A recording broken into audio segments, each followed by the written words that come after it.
बहुत समय पहले की बात है। एक घना जंगल था। उस जंगल में एक बड़ा सा पेड़ खड़ा था, जिसकी ऊंची शाखाओं पर एक गोरैया ने अपना छोटा सा घोंसला बनाया हुआ था। वह गोरैया बहुत समझदार और शांत स्वभाव की थी। वह अपने घोंसले में सुख शांति से रहती थी। एक दिन सर्दी बहुत ज्यादा बढ़ गई। ठंडी हवा चल रही थी और चारों ओर कुहासा छाया हुआ था। उसी पेड़ के नीचे तीन चार बंदर आकर कांपते हुए बैठ गए। उनके दांत किटकिटा रहे थे और शरीर ठंड से थरथरा रहे थे। एक बंदर ने कहा, अगर कहीं से आग मिल जाए तो इस कड़ाके की ठंड से राहत मिल सकती है। दूसरे बंदर ने सुझाव दिया, यहां पेड़ के नीचे बहुत सारी सूखी पत्तियां गिरी है। चलो उन्हें इकट्ठा करते हैं और ढेर लगाकर कोई उपाय सोचते हैं जिससे आग जलाई जा सके। सभी बंदर फुर्ती से उठे और सूखी पत्तियां इकट्ठा करके ढेर बना लिया। फिर वे उस ढेर के चारों ओर बैठ गए और सोचने लगे कि अब इसे जलाया कैसे जाए। तभी एक बंदर की नजर आसमान में उड़ते हुए एक जुगनू पर पड़ी। वह उछल पड़ा और चिल्लाने लगा, देखो, देखो, हवा में चिंगारी उड़ रही है। इसे पकड़कर अगर पत्तियों के ढेर के नीचे रख दे और फूंक मारे तो शायद आग जल जाए। बाकी बंदर भी उसकी बात सुनकर दौड़ पड़े। जुगनू को पकड़ने की होड़ मच गई। यह सब पेड़ पर बैठी गोरैया अपने घोंसले से देख रही थी। उससे रहा नहीं गया।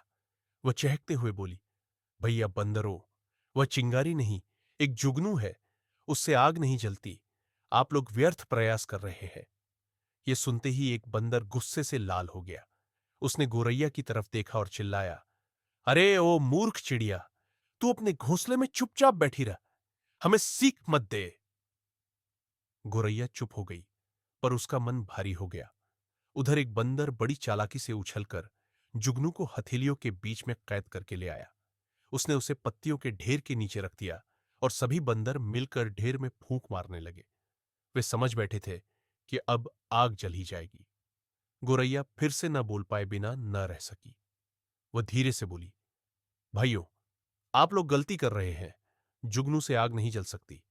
अगर आपको सच में आग जलानी है तो दो पत्थरों को आपस में रगड़िए या दो सूखी लकड़ियां लेकर रगड़ने की कोशिश कीजिए, तभी आग सुलगेगी। बंदरों को यह बात नागवार गुजरी। वे आग न सुलगा पाने के कारण पहले से ही चिढ़े हुए थे। उनमें से एक बंदर पूरी तरह क्रोध में आ गया। वह झपट कर पेड़ पर चढ़ा और गोरैया को पकड़ लिया। उसने जोर से गोरैया को पेड़ के तने से दे मारा। गोरैया जोर जोर से रोने लगी। उसकी सांसें टूट रही थी। वह धीरे धीरे फड़फड़ाती हुई नीचे गिरी और वहीं उसकी मृत्यु हो गई। पेड़ के नीचे सन्नाटा छा गया। बंदरों ने गोरैया की बात तो नहीं मानी, लेकिन उसका जीवन छीन लिया। सीख इस कहानी से हमें यही शिक्षा मिलती है कि मूर्खों को सीख देना व्यर्थ है। जो लोग ज्ञान की कद्र नहीं करते, उन्हें उपदेश देना अपने लिए हानि का कारण बन सकता है। समझदार व्यक्ति को यह जानना चाहिए कि कब चुप रहना है और किसे सलाह देनी चाहिए। मूर्खों को उनके हाल पर छोड़ देना ही बुद्धिमानी है।